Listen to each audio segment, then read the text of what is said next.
The life you built was built for who you used to be. I'm going to say something that might land a little hard, but I think that you really need to hear it. The life you're living right now, the shape of your days, the structure of your weeks, the rhythm that you've been running for years, was designed for a version of you that may not fully exist anymore. Now, before you react to that, I want to be clear what I'm not saying. I'm not saying that you made wrong choices. I'm not saying the life you built was a mistake. Not at all. As a matter of fact, you probably built a great life. I'm not saying the career, the family, or the season you gave yourself to wasn't worth it. It was worth it. It was real and it was good. What I'm saying is something different. I'm saying that you have grown. You've changed. You've become someone that your 35-year-old self could not have become or even fully imagine. I used to have a suit hanging in my closet. I had that suit for about 20 years.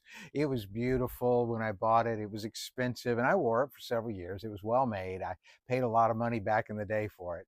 But after some time, I didn't wear it anymore. Not because anything was inherently wrong with it. It wasn't torn or ripped or stained or anything like that. But because I'm not the same person who purchased it so many years before. The body is different, right? The posture is different. The attitude is different. The man is different. The suit was inherently fine, maybe dated, but it was fine. I'm the one that was different.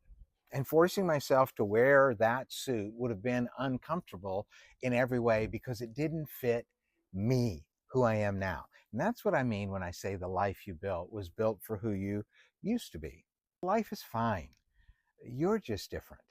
And you can feel the mismatch, even if you haven't ever put words to those feelings. Here's something I've noticed after sitting for decades with people at this very crossroads of life. Most people don't design their lives, they inherit them.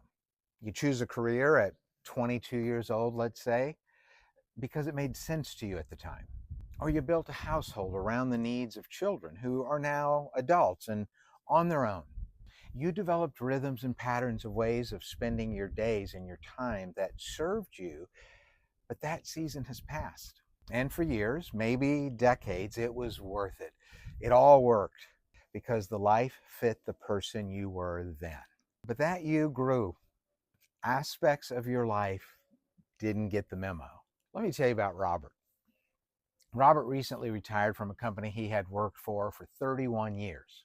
About 3 months into his retirement, he found himself driving past his old office building. And he sat in the parking lot for about 45 minutes, not because he wanted to go back in, but because he realized he didn't know who he was if he wasn't the man who worked in that building. See, for 31 years, that address, that building on that road had been a part of his identity every day. And now he was parked in the parking lot like a stranger looking at a house he used to live in.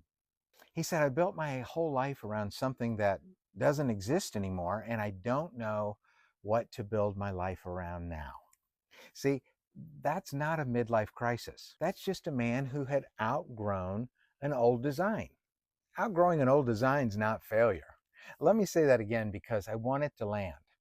Outgrowing an old design is not a failure. It's just evidence of growth. A plant that's outgrown its pot is not a problem plant. It's a healthy plant that just needs a bigger container. The answer is not to cut it back so that it will fit the old pot. The answer is to give it room to grow into what it's becoming now. And that's what this season is asking of you. And I'd like to say one more thing about this from a faith perspective. There's a verse in Ephesians 2:10, and I think it gets quoted without fully being heard. And it says, we are God's masterpiece, created in Christ Jesus for good works. Listen, that God prepared in advance for us to do. Now, I want you to hear those words, God prepared in advance. That phrase matters. It means the purpose that God has for you is not all behind you. There is purpose ahead, and it may have been waiting for exactly this season.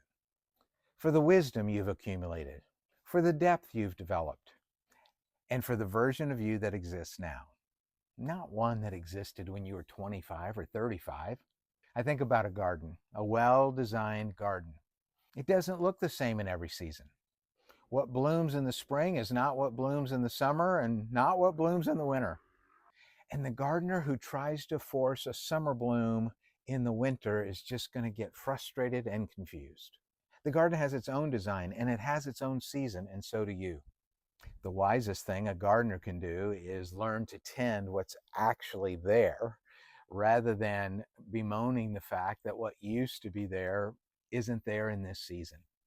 See, a new season you design is being faithful, not selfish. It's the act of the person who takes seriously the idea that God had something specifically in mind when he made you for this season.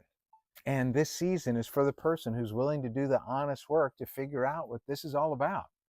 Tuesday, I'm going to give you a framework in my next video, a real structured 5-part process for figuring out who you are now and what you want to do next. If you haven't yet subscribed, it would just be so meaningful to me if you did, and you won't miss the next video when I post it. That'll be up on Tuesday.